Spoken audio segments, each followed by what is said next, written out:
नमस्कार साथियों, हमने पहले वीडियो में जाना था कि शरीर को फिट रखने और हर तरीके से स्वस्थ रखने के लिए प्रोटीन ज़रूरी होता है, इसलिए प्रोटीन तो लेना ही पड़ेगा। लेकिन प्रोटीन कई तरह के होते हैं, जैसे सोया प्रोटीन, पी प्रोटीन, वे प्रोटीन इत्यादि इत्यादि।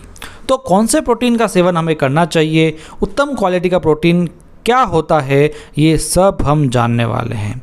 तो उत्तम क्वालिटी का प्रोटीन जो होता है वो होता है जिसका PDCAS-1 हो, यानी वो प्रोटीन जिसमें सभी एसेंशियल एमिनो एसिड्स हो और सभी उचित अनुपात में भी हो, और वो प्रोटीन आसानी से शरीर में डाइजेस्ट भी हो जाए। क्योंकि प्रोटीन हम कितना भी लें, यदि डाइजेस्ट नहीं होगा सही से तो प्रोटीन की कमी रह जाती है। और प्रोटीन वह सही रहता है जिसमें कोई भी इनहिबिटर्स ना हो या पोषण को रोकने वाले तत्व ना हो, यानी प्रोटीन में कुछ ऐसी चीज़ें ना हो जो प्रोटीन को अवशोषित होने से रोकते हैं, जिससे प्रोटीन की कमी हो जाती है।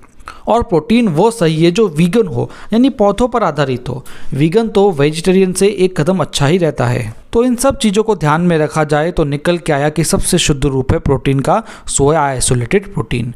अब कुछ तुलना कर लेते हैं ताकि आपके सारे डाउट क्लियर हो जाएं। कई रिसर्चेस के अनुसार सोया आइसोलेटेड प्रोटीन को हम लें और वेट लिफ्टिंग वाली एक्सरसाइज यदि करें तो वे प्रोटीन जितना ही ये काम करता है। तो जो लोग कहते हैं कि वे प्रोटीन ज़्यादा बेहतर है, तो ऐसा नहीं है।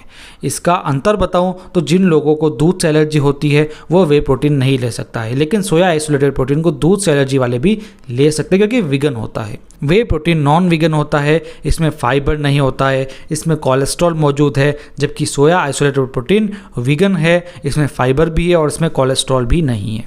वे प्रोटीन से पेट फूल सकता है, बेचैनी हो सकती है, एसिडिक ये हो सकता है, लेकिन सोया आइसोलेटेड प्रोटीन आसानी से पचता है, तो इसमें कोई प्रॉब्लम नहीं होती है और ये शरीर के लिए एल्कलाइन भी होता है। अब कुछ अन्य वेजिटेरियन प्रोटीन के बारे में देखते हैं। सबका PDCAS-1 से कम ही है, आप देख सकते हैं। केवल सोया आइसोलेटेड प्रोटीन का वेजिटेरियन की बात करूं तो उसमें PDCAS-1 है। और PDCAS क्या है ये तो मैंने आपको बताया ही। और सबसे बड़ी बात है, वेजिटेरियन प्रोटीन में शुद्ध प्रोटीन नहीं होता है। सभी में लगभग 90% या उससे कम ही होता है प्रोटीन, बाकी सब किसी काम का नहीं है। लेकिन सोया आइसोलेटेड प्रोटीन में शुद्ध प्रोटीन ही होता है और कम से कम 90% होता है। अब जानते हैं, कई लोग ग्लूटेन प्रोटीन का सेवन करते हैं या कहते हैं वो अच्छा होता है, लेकिन ग्लूटेन का PDCAS 0.25 यानी पचता ही नहीं है। ये आंतों में चिपक सकता है, ये एसिड को बढ़ाता है शरीर में।